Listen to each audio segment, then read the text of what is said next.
You wake up at 6:40, and before your eyes even open, something has already fired inside your skull that will decide how the next 16 hours feel.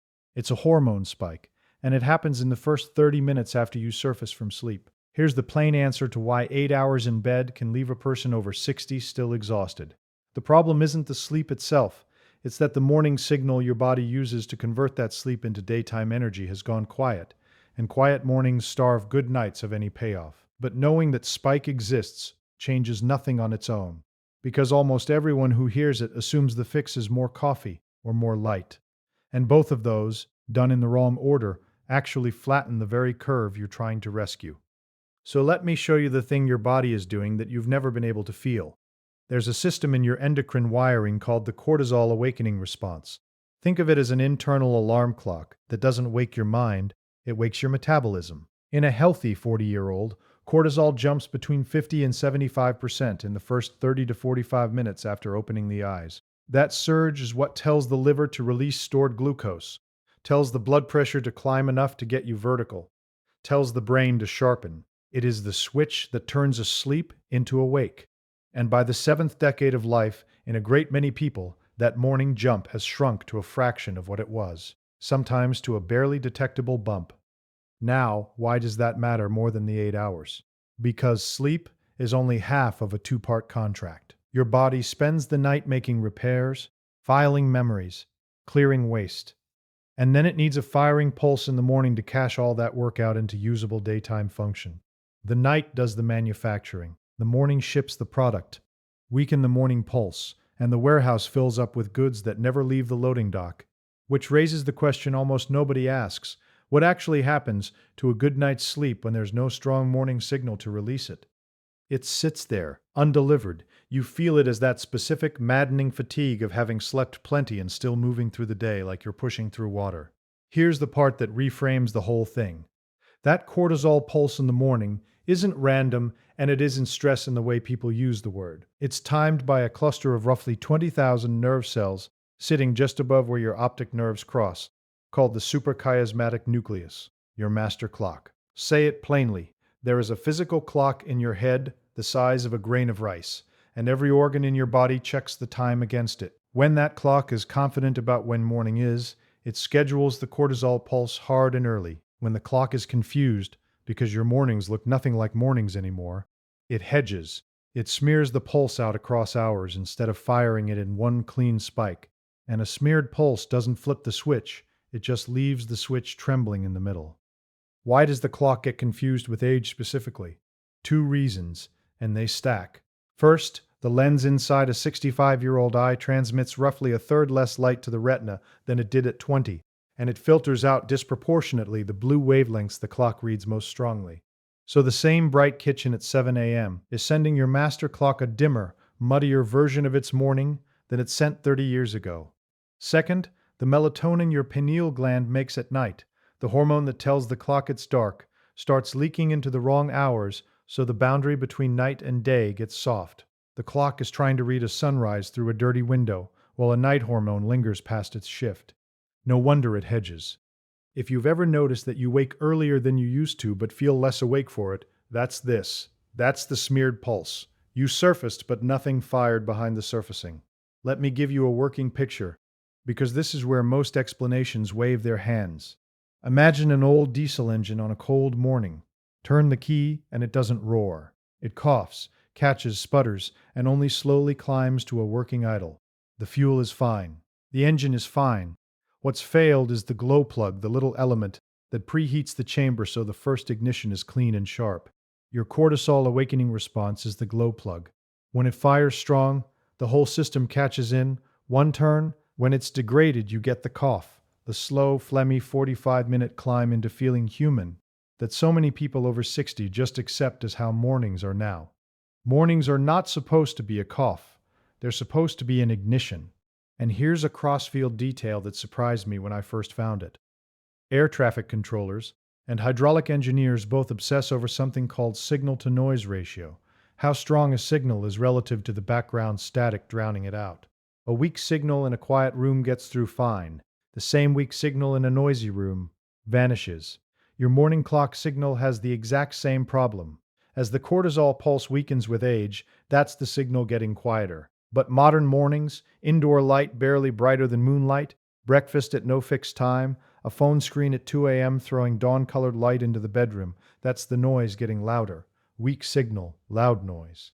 The clock can't hear itself. You don't just have less cortisol, you have less cortisol trying to shout over more confusion. So which do you fix? The signal or the noise? This is where I want to be honest, because the popular advice gets this backwards. Everyone jumps straight to boosting the signal. Bright lamps, cold showers, a jolt of caffeine to force alertness.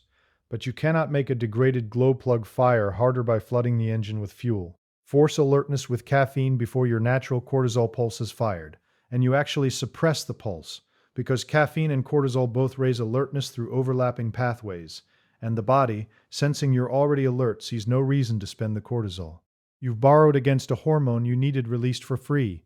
That's why the coffee-first crowd so often crashes hard at 11. They spent the ignition and had nothing left to idle on.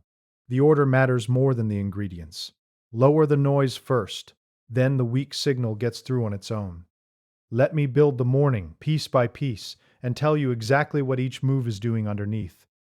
This is the part worth staying for. The first move happens in the first 10 minutes after waking, and it's light, but not the light you think. You need brightness, yes, but you specifically need it to hit the eyes at an angle that matches real dawn. Outdoor light on an overcast morning is around 10,000 lux. A bright indoor room is maybe 300 to 500. Your master clock doesn't respond in a straight line to brightness. It responds steeply, then plateaus, and the threshold where the response really kicks in sits far above what any normal ceiling light provides. So the instruction is simple and free. Within 10 minutes of waking, get your eyes pointed toward the actual outdoors for 5 to 10 minutes.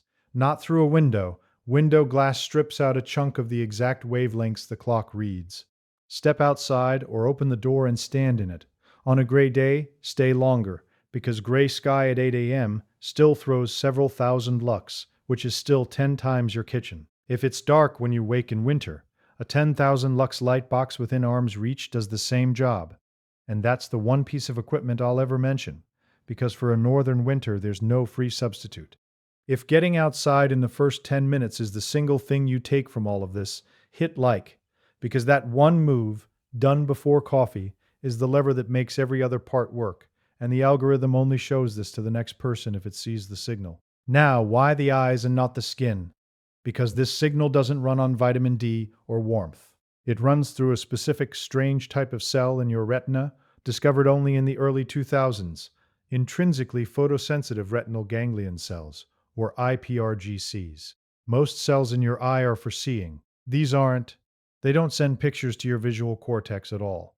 They send a single message straight to the master clock, and that message is just, it is bright, it is morning, set the day. Think of them as a separate wire running out the back of the eye to the clock, bypassing vision entirely. Here's why age matters for them specifically. Those cells read blue light best, and blue light is exactly what the aging lens filters out most. So the very sensors your clock depends on are being fed a starved diet as the decades pass. More outdoor minutes isn't indulgence at 65. It's compensation for a dimmed lens. That's your recognition beat. If you've ever wondered why sitting by a sunny window doesn't seem to wake you up the way stepping outside does, same brightness to your conscious eye, completely different message to the wire that runs to your clock. The second move is movement, and the timing is the whole point. Between 10 and 30 minutes after waking, while the cortisol pulse is trying to fire, a short bout of gentle movement, a walk to the end of the street and back, 5 minutes of it, physically amplifies the pulse. Cortisol release responds to muscular demand. Ask the muscles for a little glucose right at the moment the clock is trying to send the release order, and you reinforce the order. It's the difference between whispering "wake up" to the body and whispering it while gently shaking a shoulder. The signal and the demand arrive together, and the pulse fires cleaner. Not a workout, not sweat, just demand, placed inside the window. The third move is the one people resist, and it's about coffee. So let me be careful. I'm not telling you to give up coffee. I drink it. I'm telling you to delay it by 60 to 90 minutes after waking, until your natural pulse has already fired. There's a molecule called adenosine that builds up in your brain across a waking day and makes you sleepy. Caffeine works by blocking the docks where adenosine parks. That's real and useful. But in the first hour after waking, your adenosine is already low and your cortisol is trying to peak on its own. Drink coffee into that window and you blunt the natural peak and teach the body to lean on the outside chemical instead of firing its own. Wait the hour, let the glow plug do its job, then drink the coffee to extend the alertness the body already generated, for free. Same coffee, different result. The order is the medicine. Now I owe you some honesty, because this field oversells itself constantly. You may have seen the claim that morning light boosts your mood by 40%, or that cortisol timing adds years to your life. I'd rather be straight with you. The mood and light research is real, but the effect sizes get inflated every time the study is retold. And the adds years line is an extrapolation from animal work that no one has cleanly shown in humans. What is solid, measured repeatedly in actual people, is that a stronger, better timed cortisol awakening response tracks with better daytime alertness, steadier blood sugar, and fewer 3 p.m. energy collapses. That's the honest claim. It's smaller than the headlines, and it's more useful than the headlines. Because it's true. If this just reordered your morning in your head, and there's one more layer coming that explains why the afternoon crash is really a morning failure in disguise, subscribe now, because that piece is a few minutes off, and it's the reason I put this together. So here's the harder question the whole thing has been building toward. If the morning pulse is what releases the night's work, what does a chronically weak morning do to the night itself? This is where the two ends of the day turn out to be one loop. Cortisol and melatonin sit on opposite ends of a seesaw. A sharp morning cortisol spike is what allows a clean melatonin rise 14 to 16 hours later, because the same clock that fires cortisol at dawn schedules melatonin at dusk, and it can only schedule the evening well if it was certain about the morning. Blur the morning, and the clock loses its anchor. Lose the anchor, and the evening melatonin rise smears too. Later, weaker, flatter, which means a weak morning doesn't just cost you the day, it quietly corrodes the coming night, so the sleep you get is shallower, and the next morning's pulse is weaker still. That's the loop nobody draws for people over 60. It's not my sleep got bad, so my days got bad. It's a wheel. Dim morning, blurred evening, shallow sleep, dimmer morning. Round and round, 1 degree worse each turn, over years. And because it turns so slowly, it feels like aging. It feels like just getting old. But a slow decline you can enter at any point in the wheel, you can also reverse at any point in the wheel. And the cheapest place to break in is the morning light, because that's the one input you can flood past the aging lens for free. Let me give you one more physical model, because the seesaw only gets you halfway. Picture two crews working the same building, a day crew and a night crew. The night crew repairs, cleans, restocks. The day crew operates, sells, produces. There's a shift change bell. When the bell rings sharp at dawn, the night crew clocks out clean, and the day crew starts fresh, and the building runs. When the bell is broken and just hums faintly, the two crews overlap in the hallways. Nobody's sure whose shift it is, and both crews work at half speed all day. Your cortisol pulse is that shift change bell. It doesn't do the work of either crew. It just tells them cleanly whose turn it is. Fix the bell and you haven't hired anyone new. You've just let the crews you already have stop tripping over each other. There's genuine debate here I won't paper over. Some chronobiologists argue the cortisol awakening response is more a marker of a healthy clock than a lever you can pull, meaning the light and movement work because they fix the clock, and the cortisol change just follows. Others think the pulse is causal in its own right. Depending on which camp is correct, you're either fixing the clock and watching cortisol improve, or improving cortisol directly. And here's the useful part. The morning protocol is identical either way. You don't have to win the argument to get the benefit. You just have to be outside in the first 10 minutes.